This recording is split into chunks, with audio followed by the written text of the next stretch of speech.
नमस्कार। आकाशवाणी की राष्ट्रीय साहित्यिक पत्रिका साहित्य भारती में आपका स्वागत है।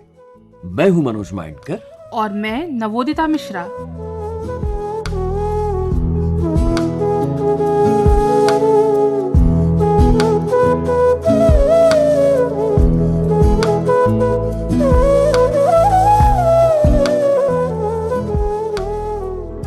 किसी लब्ध प्रतिष्ठ बहुआयामी साहित्यकार के कार्य की समग्रता का हम उल्लेख करते हैं तो अक्सर विस्तार और गहराई का बोध कराने के लिए उनके रचना संसार जैसे शब्द संकलन का उपयोग किया जाता है, यानी एक तरह से उनके एकत्रित लेखन की दुनिया। लेकिन जहाँ गांधी वाङ्मय की बात आती है तो उसकी समग्रता दर्शाने के लिए क्या वहाँ संसार या विश्व शब्द जोड़ना पर्याप्त है? क्योंकि इस अविरल महाधारा की व्यापकता और गहराई अथाह है।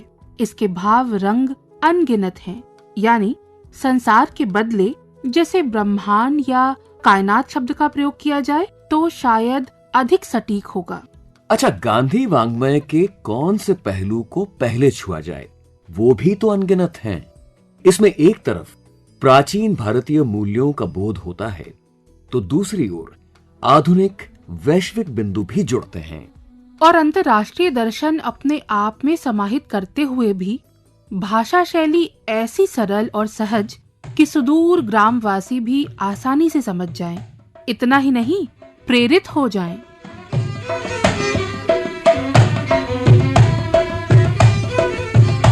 चरखा चला चला के, चरखा चला चला के, लेंगे स्वराज लेंगे।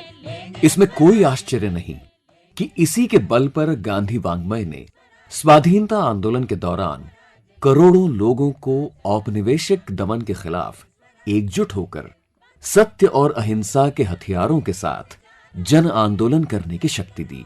और सिर्फ भारत में ही नहीं वरन उस समय दुनिया के कई देशों में। लेंगे स्वराज लेंगे, मलमल अगर विदेशी आने को गज मिलेगा, मलमल अगर विदेशी आने को गज मिलेगा। खादी नहीं तजेंगे, खादी नहीं तजेंगे, लेंगे स्वराज लेंगे, लेंगे स्वराज लेंगे, लेंगे स्वराज लेंगे, लेंगे स्वराज लेंगे, लेंगे स्वराज लेंगे। एक और महत्वपूर्ण पहलू, सार्वभौमिक तौर पर देखा जाए तो मानव जीवन का कौन सा बिंदु है जो गांधी वाङ्मय में न छुआ गया हो, और वो बिंदु आज भी प्रासंगिक हैं। इसमें भी कोई आश्चर्य नहीं कि इसके विभिन्न हिस्सों का अनुवाद भारत की ही नहीं अपितु विश्व की लगभग हर भाषा में किया गया है। इतना ही नहीं, न जाने दुनिया भर के कितने लेखकों ने इस पर भाष्य किया है, जो क्रम आज भी जारी है। जिस वाङ्मय का मूल आधार ही नैतिकता और न्याय हो, जीव मात्र के प्रति सम्मान भाव हो, वो तो आने वाली कई पीढ़ियों को प्रेरित करता रहेगा। आचरण अध्ययन दोनों के लिहाज से मानवाधिकार जैसा सार्वभौम बिंदु भी तो इसमें निहित है। याद आया, international day of older persons, international sign language day और अंतर्राष्ट्रीय अनुवाद दिवस भी मानवाधिकार के प्रिज्म से देखे जा सकते हैं। 12 अक्टूबर को हमारे राष्ट्रीय मानवाधिकार आयोग का स्थापना दिवस भी है।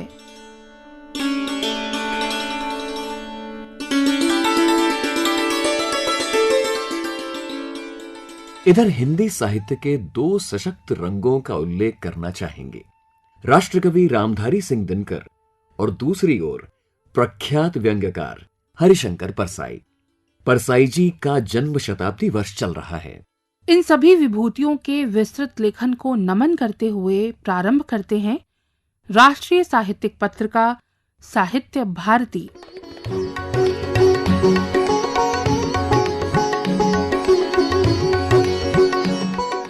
हमने शुरुआत में जिक्र किया गांधी वाङ्मय के अध्ययन का। आज की पीढ़ी आचरण के अलावा इसे एक विषय के तौर पर चयनित कर इसके व्यावहारिक बिंदु भी खोज सकती है।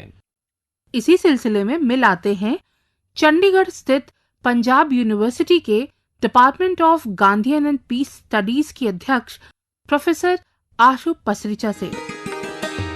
आशु जी, आपका बहुत बहुत स्वागत है स्टूडियो में। नमस्कार। आशु जी, सबसे पहले आप हमें ये बताएं कि गांधीयन स्टडीज अपने आप में कितना व्यापक विषय है। बहुत ज़्यादा इम्पोर्टेंट सब्जेक्ट है ये, बहुत सारे सब्जेक्ट्स में समाया हुआ है। पॉलिटिकल साइंस ले लो, हिस्ट्री ले लो, आप इन्वायरमेंट साइंसेज ले लो, सोशियोलॉजी, पब्लिक एडमिनिस्ट्रेशन, ज्योग्राफी, कोई भी आप जिस पे बात करते हो, हिस्ट्री तो है ही है जो फ्रीडम स्ट्रगल मूवमेंट का है।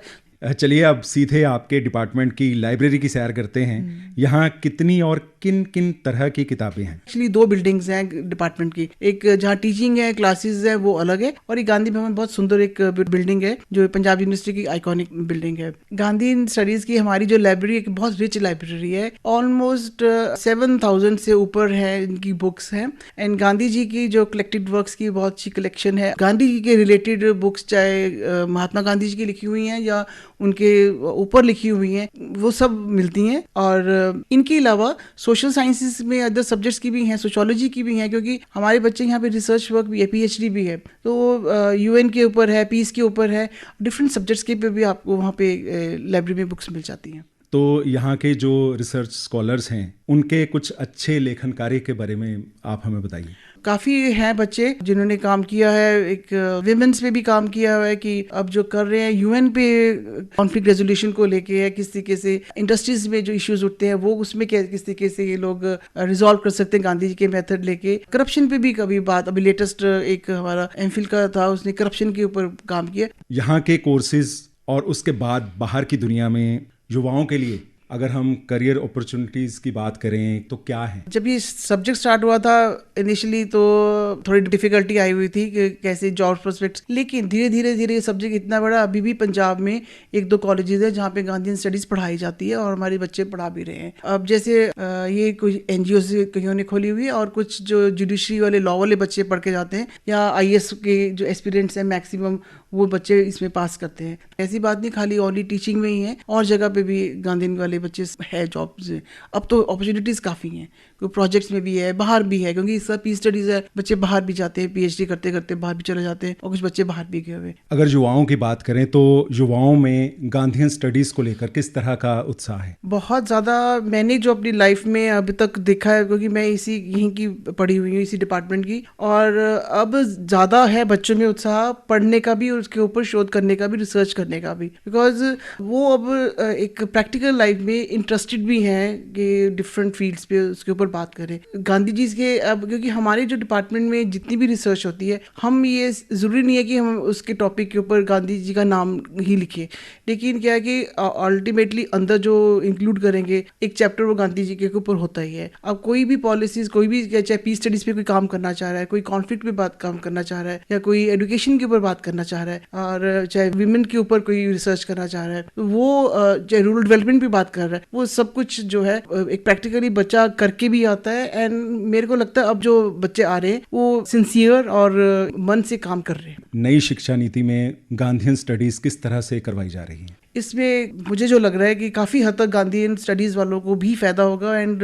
एनईपी की काफ़ी हद तक जो वोकेशनल जो सब्जेक्ट्स रखे हैं, जैसे वैल्यू एडिड एक सब्जेक्ट रखा है और स्किल इन्हांसमेंट की जो बात कर रहे हैं वो, और मल्टीडिसिप्लिनरी सब्जेक्ट्स हैं, वो बच्चे उनको ऑप्ट करने पड़ेंगे। उनको एक बास्केट बना के दी हुई है, तो उसमें हमारा सब्जेक्ट काफ़ी हद तक मुझे जो लग रहा है कि वो यूरू बच्चा इसको ऑप्ट करेगा, क्योंकि गांधी जी की भी यही थी, बेसिक एजुकेशन बेस थी, 3H के ऊपर बेस थी, हेड, हार्ट एंड हैंड का, वो इस पे फोकस करते थे। वो थोड़ा सा वो जो 3 R's है, राइटिंग, रीडिंग, और उसमें उसके थोड़े से वो खिलाफ थे। वो इसीलिए थे कि क्योंकि जो हमारा जो यूथ है, कुछ जो बच्चे हैं, वो ये चीज़ अपनी ट्रेडिशनल जो रिलेटेड जो पेरेंट्स इसमें उसके डील कर रहे हैं, जैसे क्राफ्ट ओरिएंटेड है या वोकेशनल एजुकेशन जो सी है, उसको वो छोड़ के बच्चे जा रहे हैं। तो उसको रिटेन करने के लिए मीन्स कि वो अर्न भी करें और साथ में लर्न भी करें, उस तरीके का एक इनका जो एम है एनईपी का भी और गांधी जी का, मुझे लगता है काफी हद तक सिमिलर है और ये सक्सेसफुल भी होगा। सबसे निचले स्तर का जो व्यक्ति है, जब तक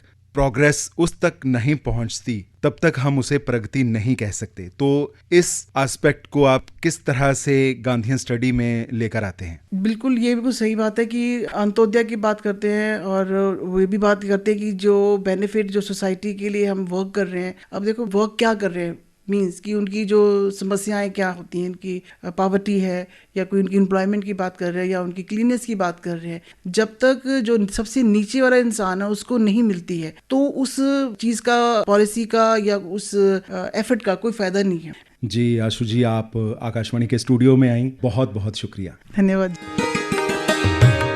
मैंने गांधी को पढ़ा, गांधी को देखा। पंजाब विश्वविद्यालय के department of Gandhian and peace studies के अध्यक्ष प्रोफेसर आशु पसरीचा को आपने सुना।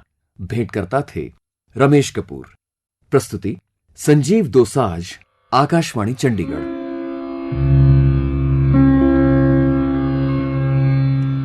बहे प्रेम की धार मनुष्य को ये अनवरत भिगोए, एक दूसरे के उर में नर बीज प्रेम के बोए। किंतु हाय आधे पथ तक ही पहुंच सका ये जग है, अभी शांति का स्वप्न दूर नभ में करता जगमग है। बीते दिनों राजधानी में राष्ट्रकवि रामधारी सिंह दिनकर की 115वीं जयंती के उपलक्ष्य में अंतर्राष्ट्रीय हिंदी सम्मेलन 2023 आयोजित किया गया।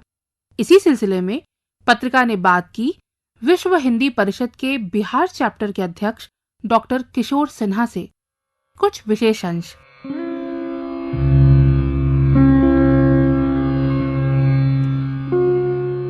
राष्ट्रकवि दिनकर बिहार से आते हैं और सिर्फ वो बिहार के नहीं बल्कि एक भारतवर्ष और एक कहना चाहिए कि अंतर्राष्ट्रीय छवि है उनकी।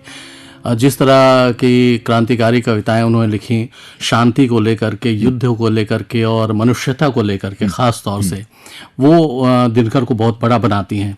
तो दिनकर तो एक माध्यम रहे जुड़ने का, क्योंकि इस 2 दिवसीय सम्मेलन में हमने दिनकर के बहाने बहुत सारी बातें की, साहित्य पर बात की, हिंदी पर बात की, हिंदी के विकास और उसकी यात्रा को लेकर कई सत्रों में बातचीत हुई और इसमें बहुत अच्छे अच्छे विद्वान और विदुषियों का संगम हुआ।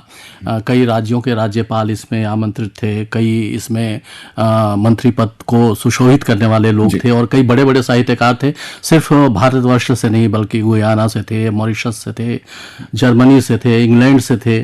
तो एक 2 दिवसीय जो एक इसका जो स्वरूप था वो एक अंतर्राष्ट्रीय स्वरूप था और उसमें दिनकर के ऊपर, उनके साहित्य के ऊपर, उनकी कविताओं के ऊपर तमाम बातें हुई और एक दूसरे के बीच जो इंटरेक्शन हुआ वो अपने आप में अद्भुत था।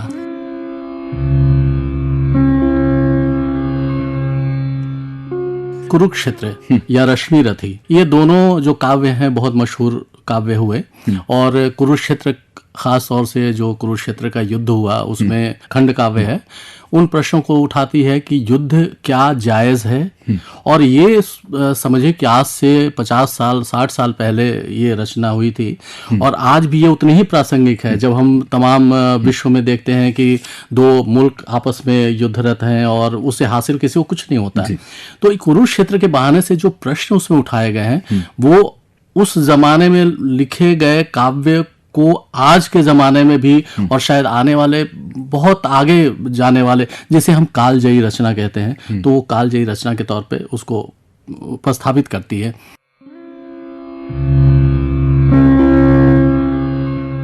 आमतौर से दिनकर को लेकर के किसी के मन में ये छवि बनती है कि उन्होंने क्रांतिकारी ओज पूर्ण कविताएं लिखी हैं, लेकिन दिनकर सिर्फ यही नहीं है। दिनकर का जो कोमल पक्ष है, अगर उनके उर्वशी काव्य को आप देखिए तो उर्वशी की रचना में जितना कोमल पक्ष है, उसमें प्रकृति है, उसमें नारी है, उसमें नारी और पुरुष के अंतर संबंध है। हालांकि वो एक पुरा कथा को आधार बना करके वो रचना हुई है, लेकिन उसमें जैसे एक लाइन है, हम गीतों के प्राण सघन छुम छनन छुम छनन। अब देखिए कितनी रागात्मक और कितनी गीतात्मक अभिव्यक्ति है, संगीतात्मक भी अपने आप में है। तो ऐसे अनेक प्रसंग आपको उर्वशी मिलेंगे। इसके अलावा आप संस्कृति के 4 अध्याय अगर उनके गद्य को आप पढ़ें तो उसमें पूरे भारतवर्ष के साहित्य, संस्कृति, कला, इसका एक सार वहाँ उपस्थित है। तो दिनकर सिर्फ ऐसा नहीं कि ओज के कवि हैं, बल्कि उतने ही कोमलतम भावों के भी कवि हैं। और जहाँ उन्होंने ओज की बातें की हैं, परशुराम की प्रतीक्षा में की हैं, कुरुक्षेत्र में की हैं या रश्मि रथी में की हैं, उसके पीछे एक शांति का संदेश वो देते हैं पूरे संसार को। तो दिनकर ये हैं।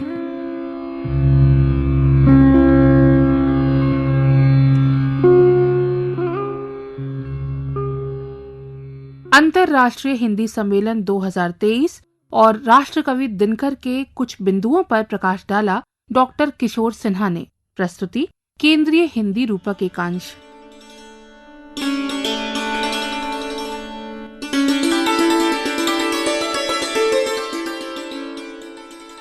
किसी व्यंग्यकार की साहित्यिक यात्रा के कुछ खट्टे मीठे पहलू भी तो हो सकते हैं। इस बार पत्रिका को ऐसा ही कुछ बताते हुए जाने माने व्यंग्यकार डॉक्टर प्रेम जन्मेजय। हिंदी साहित्य में व्यंग्य लेखन की दृष्टि से वर्ष 2023 बहुत महत्वपूर्ण है।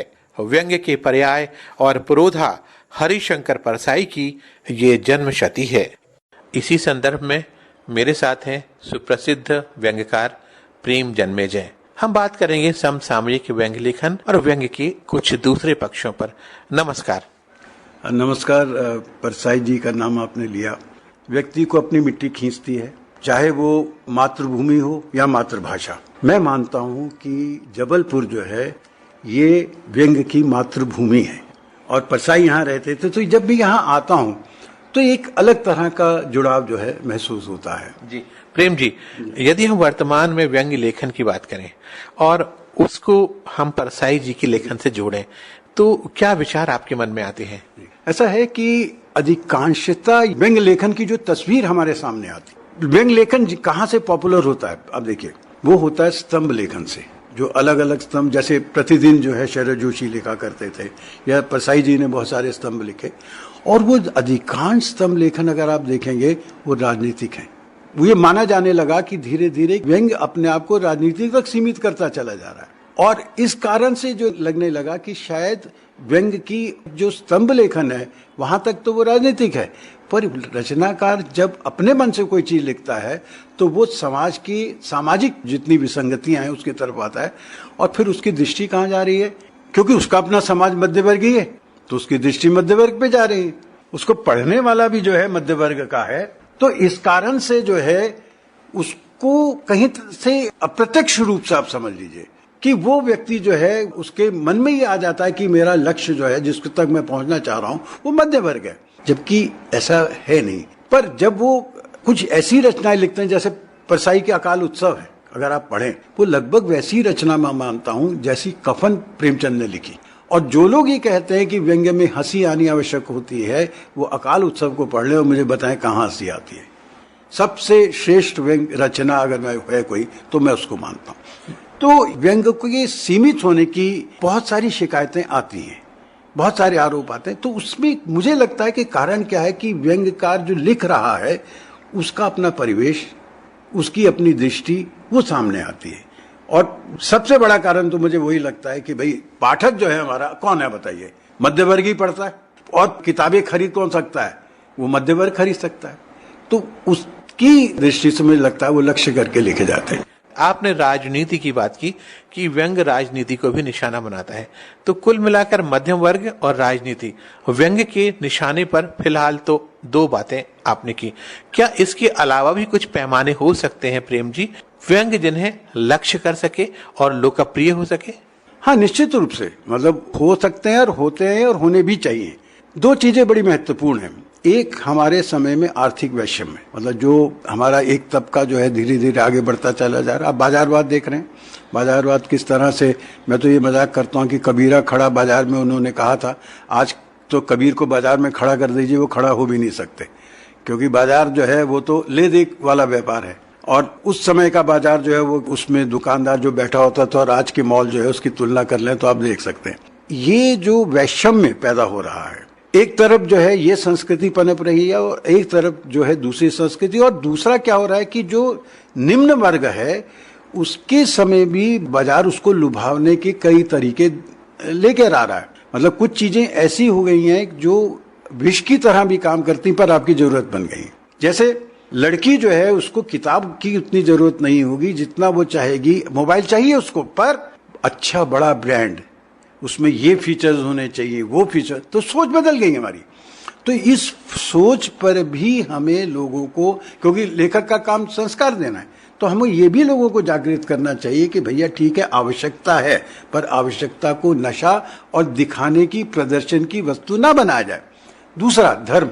धर्म जो है वो व्यापक रूप से हम नहीं देख रहे हैं, बहुत सीमित तरीके से देख रहे हैं। धर्म में विसंगतियां बहुत हैं आजकल धर्म भी व्यापार होता चला जा रहा है। तो धर्म के व्यापारीकरण को भी लक्षित करके, क्योंकि धर्म एक आदमी से नहीं जुड़ता, किसी वर्ग से नहीं जुड़ता, ना वो उच्च वर्ग से जुड़ता है, ना मध्यम वर्ग से जुड़ता है, तीनों से, सबसे जुड़ता है, सामान्य व्यक्ति से जुड़ता है। तो धर्म का नाम लेकर, धर्म तो ये आप सिखाता है कि मनुष्य बेहतर हो। और मुझे लगता है कि लेखक का भी, जैसे कामू ने एक बार कहा था कि what is the purpose of writing, purpose of writing जो है वो उन्होंने बोला कि लेखक को मानवीय सभ्यता जो स्वयं को नष्ट कर रही है, आप देख रहे हैं कैसे हम अपने आप को नष्ट कर रहे हैं, ये जो आपको पर्यावरण दिखाई दे रहा सारा नष्ट हो गया है, वो उसको नष्ट होने से बचाना है। ऐसे ही लेखक का कर्तव्य भी यही है कि जो सभ्यता स्वयं को नष्ट कर रही है उसको हम बचाएं करने से। तो धर्म जो है वो मुख्यतः ये है कि आपको अपने कर्तव्य का पालन करना है, पर धर्म को हम कर्मकांड की तरफ ले जाते हैं। धर्म मुझे लगता है कि व्यक्ति श्रद्धा की चीज है, हम उसको समूह में, हम उसको और चीजों की तरफ मोड़ देते हैं। वहां पे आपको ये लगने लगता है कि भाई जैसे इसका प्रयोग पहले तो व्यापार की दृष्टि से होता, अब राजनीतिक दृष्टि से हो रहा है। तो ये जो खतरे हैं, बहुत बड़े खतरे हैं, इन खतरों को, और तीसरा मेरे लिए बहुत महत्वपूर्ण चीज है, कोई भी चीज करे विरोध का स्वर जरूर होना चाहिए। अगर विरोध का स्वर नहीं है तो मनुष्य को नपुंसक बनाता है। ये व्यंग जो है ये बात देता है, और कहीं भी किसी भी स्वर की जो कोई भी चीज है उसकी विसंगति बता के वो बताता है कि इसका विरोध तुम्हें करना है। सर, वर्तमान समय में जो व्यंग्य लेखन है, क्या आप उससे संतुष्ट हैं? देखिए, ऐसा है कि जो संतुष्ट हो जाए वो व्यक्ति समझ लीजिए मिट्टी का लोंदा है। आप कभी अपने वर्तमान से संतुष्ट नहीं होने चाहिए। ठीक है, पास्ट से आपको सीखना चाहिए। मैं तो अपने बच्चों तक को भी बोलता हूँ, पढ़ते हुए अपने पोते हैं, अब तो उनको, बच्चे तो अपनी अपनी नौकरी में हैं, तो उनसे कहता हूँ कि तुम कभी ये प्रतियोगिता मत करो कि मेरे नंबर कितने आए। तुम स्वयं से प्रतियोगिता करो कि मैं अपने आप को बेहतर करूं। आज मैं 30 पर हूं, कल 40 पे, कल 50 पे हूं। तो ऐसे ही अगर आप निरंतर जो है समाज को, एक अच्छे समाज को चाहते हैं तो निरंतर उसको बेहतर करना है, और वर्तमान से संतुष्ट तो होना ही नहीं चाहिए किसी को भी। आपने आरंभ में कहा था हमारी बातचीत के कि जबलपुर तो व्यंग्य की जन्मस्थली है। यदि आपके समक्ष एक प्रश्न रखा जाए, परसाई आपकी नजर में, तो उसका क्या उत्तर होगा आपका? परसाई मेरी नजर में मेरे आदर्श हैं और मेरी एक पाठशाला है। और दूसरा, मुझे एक मैं सावधान करता हूँ, परसाई ने का एक व्यंग भी है, दूसरों की महिमा ढोने वाले। ज्यादातर क्या होता है कि आज भी समय वो चल रहा है कि आप जो है परसाई के नाम का चंदन घिसते हैं और अपने ऊपर लगा लेते हैं, उसकी खुशबू की मैं भी परसाई जैसा हो गया। तो परसाई के नाम का चंदन घिसा जा रहा है, उससे हमें सावधान रहना है। हमें परसाई के विचारों को ग्रहण करना है जो वो चाह रहे थे। उन्होंने एक बात और कही थी कि मुझे श्रद्धे मत बनाओ, कि जो श्रद्धे बनाते हैं, पूजा करने लगते हैं, मैं उनसे कहता हूं कि भैया ये श्रद्धे बनने का समय नहीं है, ये लात मारने का समय है। लात मारो चीजों को। तो संघर्ष की बात वो करते हैं। तो परसाई जो है मेरे लिए एक पाठशाला है और वो मुझे विरोध का संस्कार देते हैं। बहुत बहुत धन्यवाद। व्यंग्यकार डॉक्टर प्रेम जन्मेजय को आपने सुना। स्वरांश सौजन्य दिनेश नामदेव, आकाशवाणी जबलपुर।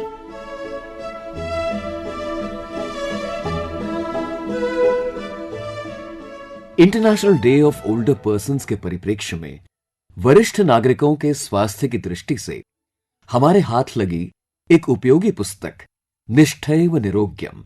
सहलेखिका किरण सहजपाल इसी के कुछ बिंदुओं पर पत्रिका को बताते हुए, निष्ठैव निरोग्यम एक आर्मी स्लोगन है, ये आर्मी डेंटल कोर के लिए है। सेकेंडली, मैं इसको निरोग्यम बोलती हूँ, आरोग्यम नहीं बोलती हूँ।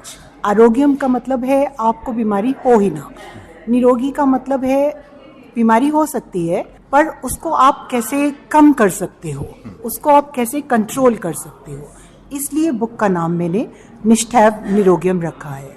और इस बुक में बेसिकली जो भी मैंने दिया है वो मेरे अपने एक्सपीरियंसेस है। मैं और मेरे हस्बैंड ये लाइफ लिव कर रहे हैं ऑलमोस्ट 15 इयर्स से, और हम इसको हूबहू फॉलो कर रहे हैं और इससे हमें बहुत बहुत हेल्प मिली है।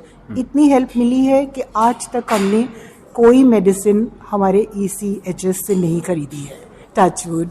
इवन कोविड भी आया, कोई हाय तौबा नहीं हुई, बट उसके लिए जो भी हम अपने लिए कर सकते थे, जिसे हमने अपना फूड कंट्रोल किया, जिसे हमने अपनी वॉक्स को थोड़ा कम किया, वो सब करके एक तरह का हमने एक अपना सिस्टम बनाया है जिसमें सेल्फ वेलनेस है और बाय सेल्फ है एंड फॉर सेल्फ है। इसलिए हमने ये सब लिखा क्योंकि हमने फील किया कि लोग आजकल बहुत लंबा जिंदा जीते हैं, विद रिजल्ट उनको किसी पे डिपेंड करना पड़ता है, या तो बच्चे आए जो आ नहीं पाते हैं और या फिर बाहर से कोई सर्विसेज लेनी पड़ती हैं। हाँ, पैसे हैं, बिल्कुल ले सकते हैं, बट देन सबसे बड़ी सर्विस है अपने आप को लुक आफ्टर करना। अगर भगवान ने आपको कस्टोडियन बनाया है इस बॉडी का, तो आपको इस बॉडी की फिजिकल वेलनेस देखनी ही देखनी है, बट उस वेलनेस के लिए आपको मेंटल वेलनेस बहुत ज़रूरी है, क्योंकि अगर आपका माइंड डिस्टर्ब्ड है जिसमें लगातार फीलिंग्स इमोशंस चलती रहती हैं, आप एक कंट्रोल करती हो दूसरी आ जाती है और आपको ये नहीं पता चलता आप क्या सोच सकते हो, तो वो मेंटल वेलनेस फिजिकल वेलनेस के साथ साथ चल रही है। Almost I was 64 years old और मेरे हस्बैंड 67 थे जब हम कैलाश मानसरोवर की यात्रा करके आए। क्योंकि हमने वो यात्रा पूरी की, 3 दिन की, 20,000 फीट पे की, विदाउट कोई डिस्टर्बेंस की, तो हमें लगा कि ऐसा हमारा पैटर्न अच्छा है जो लोग हमसे पूछ रहे हैं। तो इसलिए मैंने एक बुक क्लब में फिर एज अ स्पीकर एक्सेप्ट किया कि मैं कुछ अपने एक्सपीरियंसेस बताऊंगी। मैं रोज कुछ ना कुछ लिखती थी, 15 दिन तक ऐसे चलता रहा। फिर कोविड हो गया। कोविड में मेरे पास बहुत टाइम था, मेरे हस्बैंड के पास भी बहुत टाइम था, और मैं डाइनिंग टेबल पे बैठ के लिखती थी, पेजेस वहीं होते थे। तो जब वो पढ़ते थे तो बीच में कहते थे ये एक्सपीरियंस तो तुमने लिखा नहीं। ये आइडिया नहीं था कि हम बुक लिख रहे हैं, यही आइडिया था कि जब भी कोविड खुलेगा हमें बुक क्लब में ये लेक्चर देना ही देना है। सो जब इस किताब के अराउंड 50 पेजेस हो गए तो हमने सोचा कि मजाक में मैंने कहा ये तो किताब बन गई। और अब इस सप्ताह के कुछ विशेष आयोजनों का उल्लेख। गांधी जयंती के अवसर पर साहित्य अकादमी ने नई दिल्ली में स्वच्छता ही सेवा क्रम के अंतर्गत साहित्य मंच आयोजित किया, जिसका विषय था पर्यावरण और साहित्य। प्रयाग शुक्ल की अध्यक्षता में प्रतिभागी थे पंकज चतुर्वेदी, राजीव रंजन गिरी, पंजाबी उपन्यासकार जसविंदर कौर बिंद्रा, संस्कृत साहित्यकार अजय कुमार मिश्र और उर्दू शिक्षाविद और अदीब अनवर पाशा। इधर 1 अक्टूबर को नई दिल्ली में ही 2 दिवसीय भारतीय भाषा प्रौद्योगिकी समागम संपन्न हुआ। इसमें भारतीय भाषाओं में शिक्षा को बढ़ावा देने हेतु अत्याधुनिक तकनीक के इस्तेमाल पर मंथन किया गया। वैसे इससे जुड़े कार्यक्रम 75 दिनों तक 11 दिसंबर यानी भारतीय भाषा दिवस तक चलेंगे। इसी दिन सुविख्यात तमिल कवि और स्वाधीनता सेनानी सुब्रमण्य भारती की जयंती है। समय का ये पड़ाव भारतीय साहित्य जगत की कुछ दिग्गज हस्तियों की तिथियां समाहित किए हुए है। प्रेमचंद, निराला, श्रीलाल शुक्ल, भगवती चरण वर्मा, राजेंद्र यादव, मजाज, साहिर और निदा फाजली के बहुआयामी रचना संसार को पत्रिका का नमन।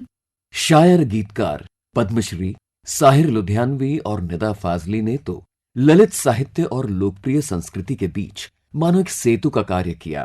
क्रमशः 50 से 80 और फिर 80 से 90 के दशकों में दोनों ही विभूतियों की फिल्मों में गीत रचना आज भी भाव विभोर करने में सक्षम है।